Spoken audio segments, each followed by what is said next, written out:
Yes మనం చూస్తూనే ఉన్నామండి విజువల్స్ ఇప్పుడు వరకు. సో ఇప్పుడు మనతో పాటు ప్రముఖ సోషలిస్ట్ మేఘనా గారు ఉన్నారు. అండ్ తన మీద కూడా కంప్లైంట్ ఇవ్వడం జరిగింది. అసలు ఏంటి ఇష్యూ అంతే ఏంటి, నైట్ వరకు కూడా ఉన్నారు, నైట్ 11 వరకు కూడా మాతో పాటు ఆవిడ కూడా అక్కడే ఉన్నారు. ఇప్పుడు తన మీద కూడా కంప్లైంట్ ఇచ్చారు. మేఘనా గారు నమస్తే అండి. నమస్తే అండి. సో అసలు ఏంటి నైట్ 11 o'clock వరకు కూడా మీరు అక్కడే ఉన్నారు.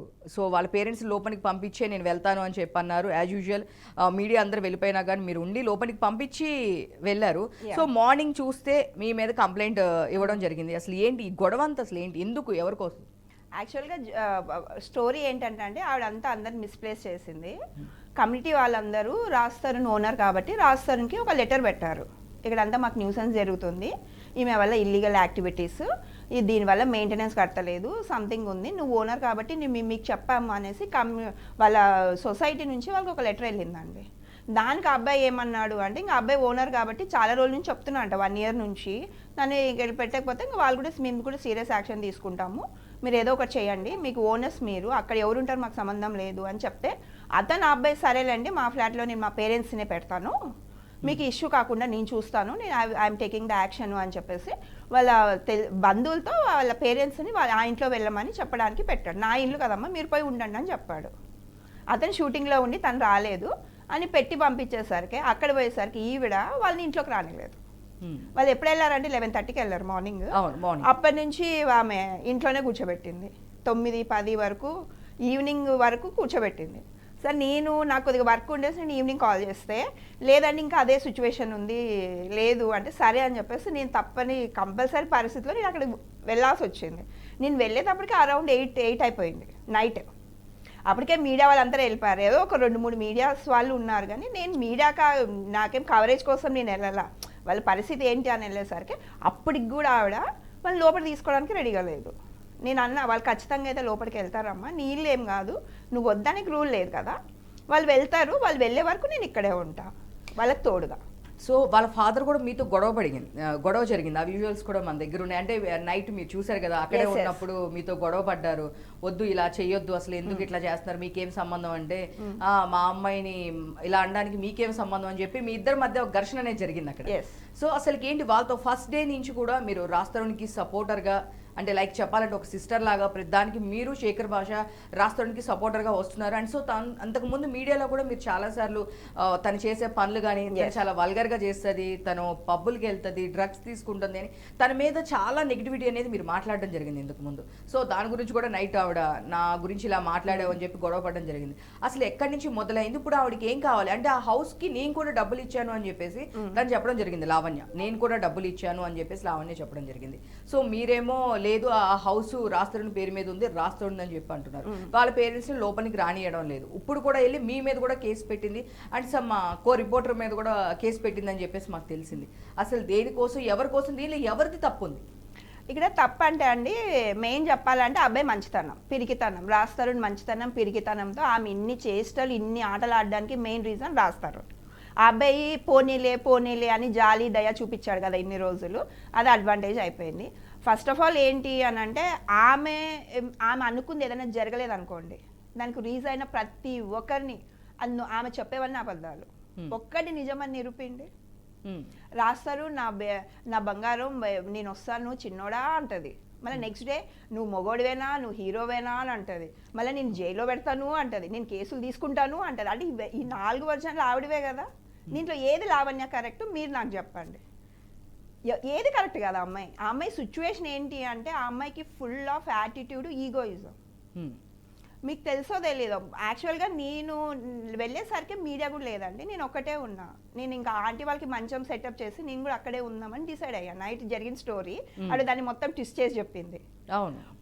నన్ను తరమడానికి పోలీసులు పిలిచింది, పోలీసులు నన్నేం తరమగొట్టలేదు. అవును, మాకు చెప్పడం ఏంటంటే వీళ్ళు అన్నెసర్లీ థర్డ్ పర్సన్స్ అనేవాళ్ళు ఎంట్రీ అవ్వడానికి లేదు, మీడియా మేము మా అత్త మామ ఉంటున్నాము, మధ్యలో ఈ సోషలిస్ట్ ఎవరు, శేఖర్ భాష ఎవరు, వీళ్ళందరూ పేటిఎం కుక్కలు, వీళ్ళకి బిస్కెట్లు వేస్తే వచ్చారు అని చెప్పి రాత్రి ఇష్టం వచ్చినట్లు తను మాట్లాడింది. మార్నింగ్ వెళ్ళినప్పుడు మీరు లోపలికి రానిచ్చారు కదా, రాత్రి మీరు ఏం రాజీ కుదుర్చుకున్నారని నేను అడిగాను. సో నేను అడిగినప్పుడు నాకు తను ఏం చెప్పిందంటే పోలీసులు వచ్చి రిక్వెస్ట్ చేశారు కాబట్టి నేను లోపలికి తీసుకెళ్లాను అంతే, ఆ మేఘనా అనే సోషలిస్ట్ వచ్చిందనో కాదు, శేఖర్ భాష వచ్చాడనో కాదు, ఎవరికి నేను భయపడి అయితే నేను లోపలికి వెళ్ళలేదు అని చెప్తుంది. ఇప్పుడు ఆవిడ ఈగో ఇష్ట అనడానికి అదే రీజన్. ఇప్పుడు పాయింట్ ఏంటి అంటే నైట్ అయిపోయింది, వీళ్ళు వెళ్ళే వరకు నేను వాళ్ళని కూడా లోపల పంపించే సిచ్యువేషన్ లేకుండా డోర్ తీసి అందరు వెళ్తారు అని చెప్పాను నేను క్లియర్ కట్. అందరిని కూర్చోబెట్టాను అబ్బాయిలందరినీ. పోలీసుల్ని పిలిపించింది. పోలీసులకి నాకు కొద్దిగా డిస్కషన్ జరిగింది. వాళ్ళు ఏమన్నా నన్ను వెళ్ళమంటే నేను వెళ్ళానని చెప్పా. నేను వెళ్ళాను, ఇప్పుడు మీ ఇష్యూ సాల్వ్ చేయండి. ఇప్పుడు వాళ్ళకి నైట్ ఇక్కడే ఉంటారు వాళ్ళు. వాళ్ళకి ఏం కన్విన్స్ చేస్తుందంటే ఈవిడ కన్విన్స్ చేసిందా నేను కదా, ఏం మాట్లాడిందంటే వాళ్ళని ఇంటికి పంపించడానికి ట్రై చేస్తుంది. అంకుల్ ఆంటీని ఇక్కడ మీరు ఉండద్దు, ఇంకోటి వెళ్ళిపోండి, ఇంకా నైట్ అయిపోయింది కదా, ఆవిడకి కూడా కొద్దిగా పౌడర్కి వాళ్ళ డాడీకి డ్రింక్కి టైం అయిపోయింది, ఇంకా అంతసేపు వెయిట్ చేయలేరు వాళ్ళు, ఇంకా వాళ్ళు కూడా లోపలికి వెళ్ళాలా.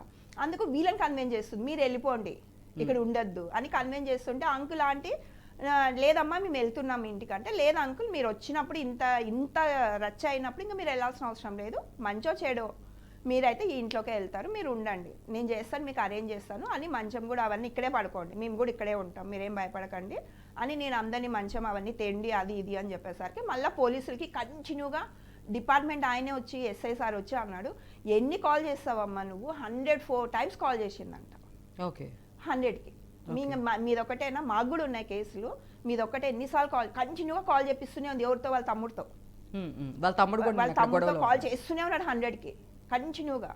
ఇంకా ఇదే ఇష్యూ కదా, అప్పటికే 3 సార్లు వచ్చినట్లున్నారు కదా మార్నింగ్ నుంచి, మళ్ళీ నైట్ నన్ను తరమడానికి పిలిపించింది. నేను ఒకటే క్లియర్ చెప్పాను, వాళ్ళు ఉన్నంత వరకు నేను ఉంటా, నన్ను వెళ్ళడానికి మీకేం రూల్ లేదు, నా వల్ల ఇక్కడ ఏమైనా న్యూసెన్స్ జరుగుతుంది అన్నప్పుడు అప్పుడు చూసుకో, నేనేం న్యూసెన్స్ చేస్తలేను, ఇప్పుడు వాళ్ళు ముసలి నేను వెళ్ళను అనేది చెప్పేసరికి ఇంకా అప్పుడు ఇప్పుడు ఈ క్రెడిట్ నీకు వస్తుంది, నీకు భయపడి నేను లోపల తీసుకెళ్తా అని నువ్వు పబ్లిసిటీ చేసుకుంటావా అంటే, నేను అది కూడా చేసుకోనమ్మా, నువ్వే తీసుకో పబ్లిసిటీ అని చెప్పా. ఇప్పుడు నా పేరు ఎవరు తీసుకొచ్చారండి బయటకి, ఆవిడే కదా. ఇప్పుడు ఆవిడ తీసుకొచ్చినప్పుడు ఆవిడ జరిగింది స్టోరీ వేరేలాగా చెప్తున్నప్పుడు అది క్లియర్ చేసిన బాధ్యత నాది ఉంది కదా, నేను అందుకే రావాల్సి వచ్చింది నాకు మీడియా. ఇప్పుడు మనతో పాటు ఈ ఫ్యామిలీ ఇష్యూ కాబట్టి ఇంకొక ఫ్యామిలీ కౌన్సిలర్ రజనీ రమా గారు కూడా మనతో పాటు ఉన్నారు. నమస్తే మేడం. నమస్తే. సో మీరు చూస్తూనే ఉన్నారు ఈ రాస్తరుణ్ లావణ్య ఇష్యూ అంటే, ఇప్పుడు మిమ్మల్ని మేము పిలవడానికి మెయిన్ రీజన్ ఏంటంటే ఫ్యామిలీని ఇప్పుడు వరకు ఇన్వాల్వ్ చేయలేదు. సో వాళ్ళ అమ్మా నాన్న కూడా చాలా సఫర్ అవుతూ ఉన్నారు. ఇప్పుడు వరకు మేఘనా గారు కూడా చెప్పారు, మీరు చూడొచ్చు. సో వాళ్ళ అమ్మా నాన్న కూడా చాలా సఫర్ అవుతున్నారు. దీనివల్ల ఫ్యామిలీస్కి ఎలా ఎఫెక్ట్ ఉంటుంది? సో అసలు ఇలాంటి వాళ్ళకి మీరు అసలు ఏమైనా కోచింగ్ ఇస్తారా ఏంటి మేడం? అసలు కోచింగ్ తీసుకునే స్టేజ్లో వాళ్ళు ఉంటే తప్పకుండా ఇవ్వచ్చు. అయితే ఫ్యామిలీని ఇన్వాల్వ్ చేశారు. పేరెంట్స్ ఇప్పుడు ప్రస్తుతం చాలా సఫర్ అవుతున్నారు పాపం. వాళ్ళు ఇక్కడ సమ్మర్ ఎంత ఎండలుగా ఉన్నాయి, వాళ్ళకి కూర్చోవడానికి చైర్ కూడా లేదు. అట్లీస్ట్ పాపం ఆయన కూడా తరుణ్ గారు ఫాదర్ నిలబడి ఉంటే ఆయనకి వీల్ చైర్ తీసుకొచ్చేయటం జరిగింది. మదర్కి అయితే అది కూడా లేదు. పాపం ఎక్కడో కూర్చున్నారు, చాలా పాపం బాధపడుతున్నారు, ఏడుస్తున్నారు. ఈ సిచ్యువేషను ఒకవేళ ఆ అమ్మాయికి ఏదైనా ఉంటే మా తర్వాత మాట్లాడుకోవచ్చు. ముందు లోపలికి పిలిచి కూర్చోబెట్టి ఒక గ్లాస్ ఆఫ్ వాటర్ ఇచ్చి వాళ్ళని మినిమం ఇప్పుడు నాకు నేను పెళ్లి చేసుకున్నాను అని మాట్లాడుతున్నప్పుడు వాళ్ళు అత్తమామలుగా ఆవిడ ఇండైరెక్ట్గానైనా సరే ఆవిడ రెస్పెక్ట్ చేయాల్సిన అవసరం ఉంది. మరి ఇలా గెంటించేసి బయటకే పంపించేసి ఇది నా ఇల్లు అనడము, ఈ ఒక రకంగా పెళ్ళి అయితే కనుక తను కోడలే అయితే కనుక మీరు చెప్పినట్టు అది ఫ్యామిలీ అవుతుంది. ఫ్యామిలీ అయినప్పుడు ఫ్యామిలీ ఇష్యూని ఇట్లా రోడ్డుకి తీసుకొచ్చి పెద్దవాళ్ళని ఇన్సల్ట్ చేయడము, బాధ పెట్టడం అనేది నాట్ కరెక్ట్. ఎస్, అసలుకి ఎలౌ చేయలేని పరిస్థితి. మీరు చూస్తే కనుక మీరు అన్నట్టు ఎండలో ఈవెన్ వాష్రూమ్కి కూడా తను ఎలౌ చేయట్లేదు. సో చాలా ఇబ్బంది పెట్టి నైట్ 11 వరకు కూడా మీరు చూస్తే కనుక మీడియా త్రూ నైట్ 11 వరకు మేము అక్కడే ఉన్నాము. సో అప్పుడు కూడా పోలీసులు వచ్చి సమ్ ఇష్యూ జరిగితే తప్ప లోపలికి ఎలౌ చేయడానికి లేకోకుండా అప్పుడు ఆ టైంలో ఇంటి పక్కన వాళ్ళు ఫుడ్ పెట్టారు తప్ప ఈవెన్ తను ఒక గ్లాస్ ఆఫ్ వాటర్ కూడా మీరు అన్నట్టు గ్లాస్ ఆఫ్ వాటర్ ఇవ్వలేదు, ఒక ఫుడ్ ప్రొవైడ్ చేయలేదు, కన్సర్న్ అనేది కూడా లేదు. పైగా ఇది నా ఇల్లు, రాస్తరునికి నేను కూడా ₹1 కోటి డబ్బులు ఇచ్చారనే ఒక చెప్తున్నారు. దీనికి సంబంధించి నీకు కోర్టుకి సబ్మిట్ చేస్తాము అని చెప్పి మీడియా చూపించట్లేదండి. దీని గురించి మీరు అంటే కోర్టులో ఆల్రెడీ కేసు నడుస్తుంది, జడ్జిమెంట్ ఇస్తారు, వెయిట్ చేస్తామని కూడా చెప్తుంటాను. చెప్తూ ఇది అంతవరకు తను వెయిట్ చేయాలి, తను వేరే చోట ఉండాలి. అసలు అయితే కోర్టు కనుక డిక్లేర్ చేసి ఇది నీకు చెందుతుందమ్మా, ఇది నీ ఇల్లే అని అన్నప్పుడు ఆవిడ రావచ్చు, ఉండొచ్చు. అప్పుడు కూడా తను ఏం చెప్తుంది, ఎవరినైనా సరే నేను పిలిచి అన్నం పెడతాను, వీళ్ళకి ఎందుకు నేను చూడను, నన్ను ఇన్సల్ట్ చేశారు అని అంటుంది.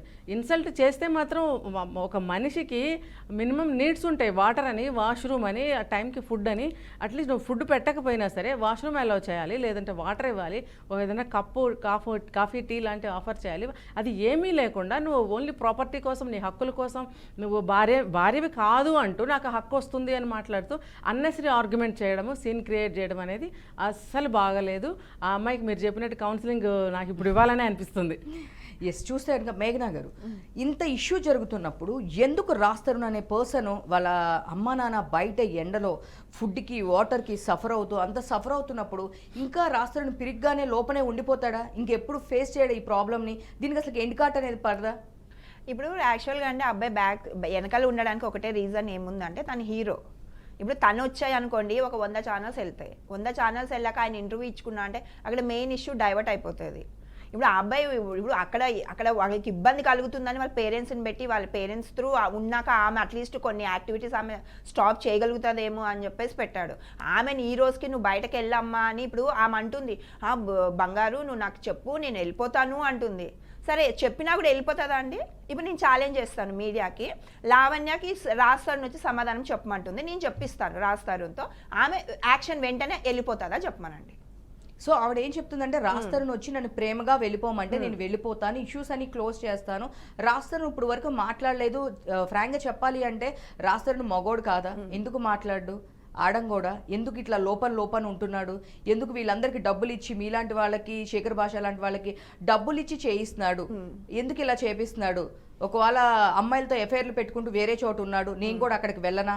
లాస్ట్ టైం ముంబై వెళ్ళినప్పుడు ముంబైలో పూజల కోసం, వినాయకుడు పూజ కోసం అక్కడికి వెళ్ళారా, ఇంక వేరే పూజ కోసం వెళ్ళారా అని చెప్పేసి తను మాట్లాడడం జరిగింది. సో తను ఇంత ఇష్యూ జరుగుతున్నప్పుడు రాష్ట్రంలో వచ్చి ఒక స్టేట్మెంట్ కానీ వాళ్ళ పేరెంట్స్ సైడ్ తీసుకోవడం కానీ, అంటే ఇప్పుడు వాళ్ళ పేరెంట్స్ని అక్కడ మొత్తం కమ్యూనిటీ వాళ్ళు కంప్లైంట్ ఇచ్చారు కాబట్టి పేరెంట్స్ని పంపించారంటున్నారు, కరెక్ట్. బట్ రాస్తారు అనేది ఎప్పుడైనా ఎండ్ కార్డు వేయకపోతే ఇది ఎన్ని డేస్ అనేది జరుగుతుందండి? ఇప్పుడు రాస్తారు. ఇప్పుడు లావణ్య లాంటి మనలాగా నార్మల్ మనిషి అయితే ఒక మనిషి వచ్చి మాట్లాడినా ఆ ప్రాబ్లం సాల్వ్ అవుతుంది.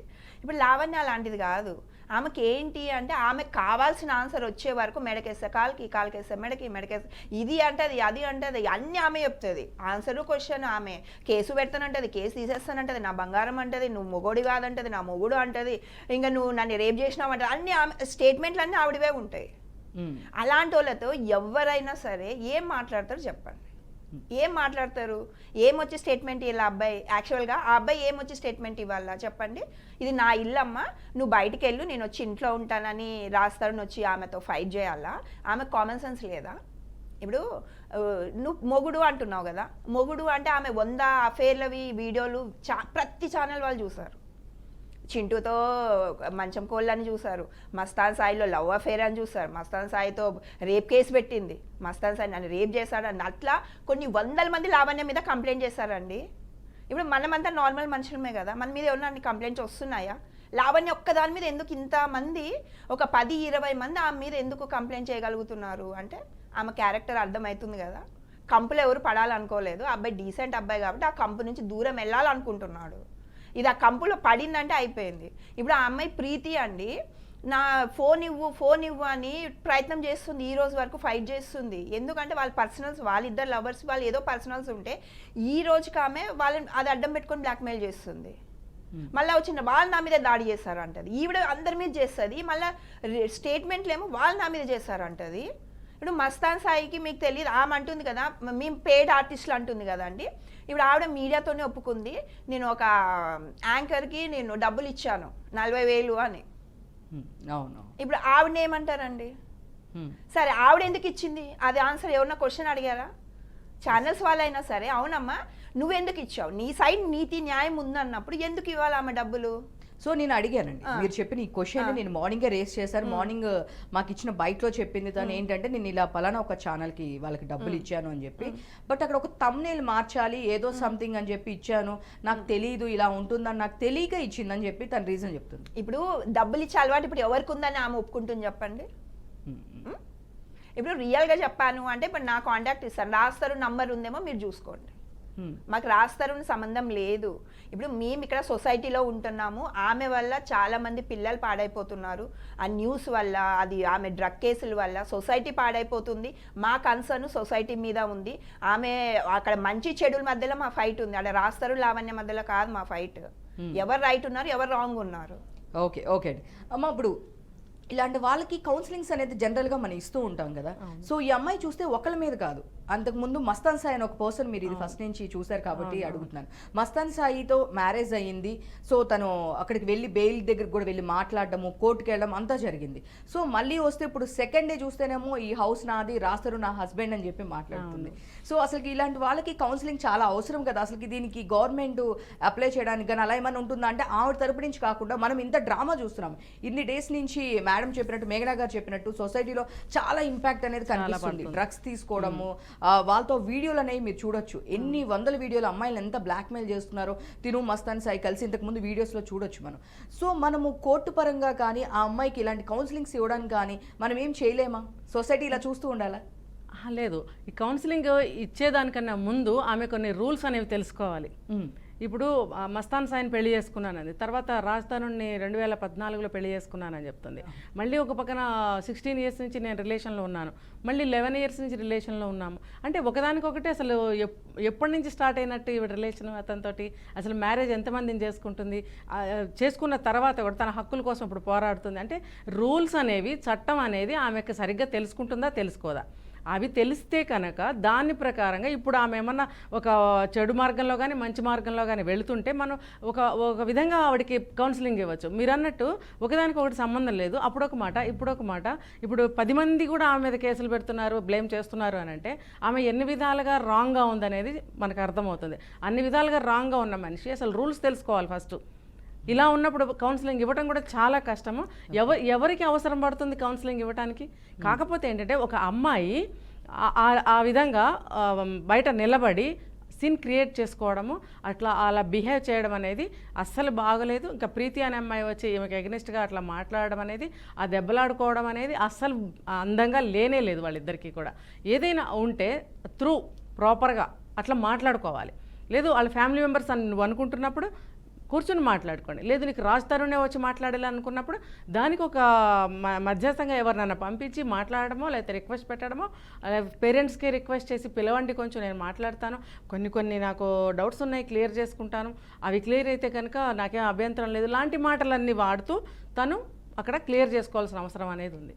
రైట్. మేఘనా గారు చూస్తే కనుక తను నిన్న చాలామంది, మీరు ఒక 10 మందిని తీసుకొని వెళ్ళి, రౌడీలు తీసుకొని వెళ్ళి తన ప్రైవేట్ ప్లేసెస్లో అలా తన్ని చాలాగా కొట్టినట్టు, అబ్యూస్ చేసినట్లు తను చెప్పడం జరిగిందనమాట. మీరు తీసుకొచ్చిందంతా మన శేఖర్ భాష బ్యాచ్, మీ బ్యాచ్, ఒక 10 మందిని బ్యాచ్ని తీసుకొచ్చారు. కానీ సీసీటీవీ ఫుటేజ్, తను అడిగిన పాయింట్ ఒకటి నేను మిమ్మల్ని అడగాలనుకుంటున్నాను. సీసీటీవీ ఫుటేజ్ తను కొట్టినప్పుడు, తను జుట్టు పట్టుకొని లాగినప్పుడే ఎందుకు సీసీటీవీ ఫుటేజ్ అనేది ఆఫ్ అయింది, ఆ 1 hour ఫుటేజ్ అనేది ఎందుకు లేదనేది తను అడుగుతుంది. దానికి మీరేమో ఆన్సర్ చెప్తారు? ఇప్పుడు రియల్ చెప్పాలంటే అండి, ఆమె 100 మాటలు మాట్లాడుతుంది, అన్ని అబద్ధాలే ఉంటాయి. ఇప్పుడు ఆవిడ చెప్పిన మాటల్లో ఎంతవరకు నిజం ఉంది అని చెప్పినప్పుడు మనం ఏమన్నా ఒక డిస్కస్ చేసుకున్న ఒక మీనింగ్ ఉంటుంది. ఇప్పుడు ఆవిడ ఏమంటుంది అంటే నన్ను జుట్టు బట్టి లాగారు, ప్రైవేట్ పార్ట్స్ పెట్టారు అంటే, ప్రైవేట్ పార్ట్స్ టచ్ చేయాలంటే బట్టలు చినగాలి, అవునా? అట్లా చినిగాయి అట్లా ఉన్నాయి అంటే ఎమ్మెల్సీ కేసు అవ్వాలి. నిన్న మీరు అక్కడే ఉన్నారు కదా, అలాంటిది ఏమైనా జరిగిందా ఇష్యూ? లేదు, మేము రాకముందు నుంచే ఎవరో వచ్చి చేశారు అని చెప్తున్నారు. సరే, ఇప్పుడు ఆవిడ అన్ని కేసులు పెట్టింది, అంత హై నాలెడ్జ్ ఉన్న ఆవిడ, అందరిని కంట్రోల్ పెట్టుకున్న ఆవిడ, అందరిని గ్రిప్లో పెట్టుకున్న ఆవిడ, పోలీసుల్ని, లాయర్లని, మీడియా వాళ్ళని, ప్రతి ఒక్కరిని ఆమె గ్రిప్లో కొద్ది మందిని, అందరు కాదండి, కొద్ది మందిని ఆవిడ ఫేవర్గా ఉండే వాళ్ళని గ్రిప్లో పెట్టుకున్న ఆవిడకి అంత నాలెడ్జ్ లేకుండా ఇప్పుడు ఆవిడకి ఏమన్నా అలాంటిది జరిగింది అనుకోండి, ఇంత స్క్రాచ్ వచ్చినా కూడా మనం ఒకరు పట్టుకొని ఇట్లా గోర్లు కాటు పడినా కూడా అది ఎమ్మెల్సీ కేసు అవుతుంది. ఆవిడ ప్రైవేట్ పార్ట్లలో ఆమె అంత అబ్యూజ్ చేశాక బట్టలు చినుకోకుండా ప్రైవేట్ పార్ట్ ఎవరు టచ్ చేస్తారండి చెప్పండి? ఆవిడ మీద దాడి 10 మంది చేస్తే ఆవిడ ఉంటుందా? ఉండేది ఇంత ఉంది కదా, 10 మంది దాడి చేస్తే ఉంటుందా ఆవిడ? సో అన్ని ఫాల్స్ ఎలిగేషన్ అంటే, ఫాల్స్ కాకపోతే ఎక్కడ ట్రూ ఉందండి? సో నన్ను కొట్టారని చెప్పి నిన్నటి నుంచి చెప్పడం జరిగింది. సో మీరు రాకముందు బిఫోర్ కూడా మేము ఒక ఆడియో ప్లే చేశాము. ఎందుకు హర్యానా రాస్తరుని సైడ్ తీసుకొని నేను డబ్బులు ఇస్తాను, 50 లక్షలు ఇస్తాను, సో రాజును వదిలేయి. సో ఇప్పుడు తను ఏం చెప్తుందంటే రాస్తరునికి హర్యానాకి ఇద్దరికి అఫేర్ ఉంది, సో తనకి అబార్షన్ కూడా తన వల్లనే అయ్యింది, మీరు కావాలంటే అడగొచ్చు. సో తనతోనే కాదు హెబ్బా పటేల్తో కూడా అఫేర్ ఉంది, ఒక్కొక్క హీరోయిన్తో 4 సార్లు సినిమా ఎందుకు తీస్తున్నారు అని చెప్పి ఒక వాదన. తన అందరితోనే అఫేర్స్ పెట్టుకుంటాడు, బట్ అయినా నాకు రాస్తరుని ఇష్టం, నేను రాస్తరునితోనే ఉంటాను. యా, గుడ్ పాయింట్ అండి. ఇప్పుడు హర్యానా స్టోరీ చెప్తా. హర్యానాకి రాస్తరునికి ఏం రిలేషన్ లేదు. హర్యానాది రాస్తరుంది ఏంది అంటే, యాజ్ ఎ ఫ్రెండ్గా అబ్బాయి ఎంత బాధలు పడ్డాడో ఒక ఫ్రెండ్గా ఆ అమ్మాయి గురించి చెప్పాక, ఈ అమ్మాయికి చాలా అఫైర్స్ ఉన్నాయి. రెడ్ హ్యాండెడ్గా రాస్తరుని ఇంట్లోనే ఆమె వేరే వాళ్ళతో ఉండడం రాస్తరుని చూశాడు. ఇది ఎప్పుడు 3 years బ్యాక్ స్టోరీ. ఇప్పుడు హరియానా ఫోన్ కాల్ అనేది ఇప్పుడుది కాదు, ప్రెసెంట్ కాదు, Yes, yes. ఎప్పుడు ముందుది. ఆమె ఏమనింది అంటే ప్రతిసారి ఆమె ఒక స్టేట్మెంట్ ఇస్తుంది. మొన్న ఇప్పుడు ఈ రోజు కూడా ఇచ్చింది. ఏమని, చిన్నోడా నువ్వు నాకు వచ్చి లావణ్య ఇది చెయ్యి అని ఫేస్ చూసి చెప్తే నేను ఆ పని చేస్తాను, నిన్ను వదిలేయమంటే వదిలేస్తా అని చెప్పినప్పుడు వాళ్ళు ఏమన్నారు, సరే నాకు నీకు రిలేషన్ ఉంది. ఇప్పుడు ఆమె పట్టుకోలేదు, వాళ్ళని రెడ్ హ్యాండెడ్గా ఆమె పట్టుకోలేదు. వాళ్ళు లావణ్యకు ఫోన్ చేసి వీళ్ళే చెప్పారు. ఇప్పుడు వైఫ్ అండ్ హస్బెండ్ కైనా ఎవరికన్నా అండి, మనంతకు మనం పోయి వాళ్ళ రిలేషన్ ఉంది అని చెప్పుకుంటే అది ఇల్లీగల్ రిలేషన్ అవుతుంది. వాళ్ళే ఫోన్ చేసి మా ఇద్దరికి రిలేషన్ ఉందమ్మా, మా ఇద్దరికి ఉంది, ఇప్పుడు నేను ఈ అమ్మాయితో ఉంటున్నాను, నన్ను వదిలేయి అని చెప్పడానికి ఆ రీజన్. ఆమె ఫ్రెండ్గా ఆ అబ్బాయి బాధ చూడలేక ఆమె హెల్ప్ చేసింది. అంతేగాని ఇప్పుడు ఆమె దానికి అడిగే, ఇప్పుడు ఆ లావణ్య క్వశ్చన్లకి ఆ అమ్మాయి ఆన్సర్ చెప్తుంది. ఇప్పుడు ఆమె క్వశ్చన్లు ఎలా ఉంటాయి మీకు తెలుసు కదా, దానికి ఆమె ఆన్సర్ చెప్తుంది. పాయింట్ టు పాయింట్ ఆన్సర్ చెప్పినప్పుడు అది ఇప్పుడు వీడియో కాల్ కాదు కదా. అలాంటప్పుడు ఈమె మంచం కోళ్ళు ఇప్పుడు చింటూది పక్కన తీయాలి మనం. రాస్తారు క్యారెక్టర్ గురించి అంటుందండి. ఇప్పుడు హీరోయిన్తో ఒక కెమిస్ట్రీ కోసము వాళ్ళు పార్టీలకు వెళ్తారు, వాళ్ళు తిరుగుతారు, వాళ్ళు వచ్చి కంప్లైంట్ చేస్తే అది రాస్తారు తప్పు. ఇప్పుడు నీ విషయంలో వాళ్ళు వచ్చి కంప్లైంట్ చేస్తున్నప్పుడు నువ్వు తప్పు అవుతావు, రాస్తాడు ఎందుకు తప్పు అవుతాడండి?